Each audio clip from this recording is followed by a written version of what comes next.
Is मोटा भाई really cheating is investors? तो रिसेंटली ना रिलायंस रिटेल ने अपना बायबैक अनाउंस किया था एट ₹1362 पर शेयर, जिससे इन्वेस्टर्स काफी दुखी और परेशान हो गए थे।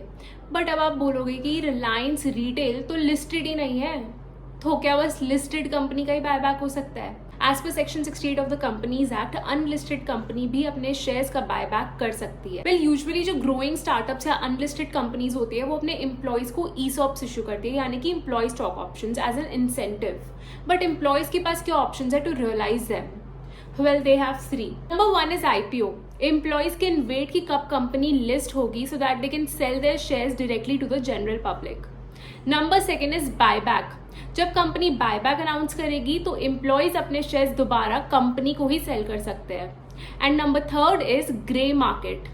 जो एम्प्लॉयज है वो अपने शेयर्स ग्रे मार्केट पे भी सेल कर सकते हैं। For all those who don't know what a grey market is, it's basically N unofficial market place जहाँ पे कोई भी ट्रेड एक्सचेंज रेगुलेटेड नहीं होता।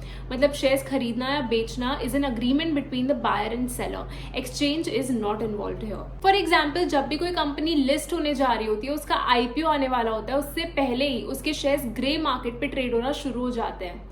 और कुछ लोग तो आईपीओ में सिर्फ इसलिए इन्वेस्ट करते हैं because they anticipate listing gains based on the grey market premium. Anyway, तो रिलायंस रिटेल का जो शेयर है उसकी ग्रे मार्केट पे काफी अच्छी डिमांड थी।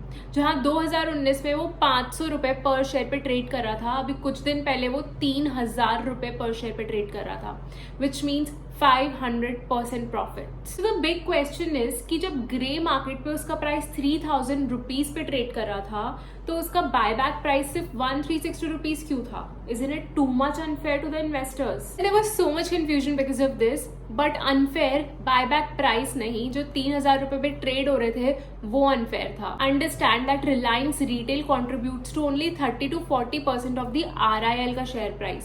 सो फॉर एग्जाम्पल, RIL का शेयर प्राइस अगर ₹2500 है तो रिलायंस रिटेल का प्राइस सिर्फ 750 to 1000 होना चाहिए। तो ये 3000 का price makes no sense. Even EY और BDO के वैल्यूएशन रिपोर्ट के अकॉर्डिंग रिलायंस रिटेल का शेयर प्राइस 850 to 900 के बीच में होना चाहिए। तो रिलायंस रिटेल तो बायबैक प्रीमियम प्राइस पे ऑफर कर रही है। Basically the buyback is completely legit, and for most insightful content, you people don't forget to subscribe to Financially Legit. See you again.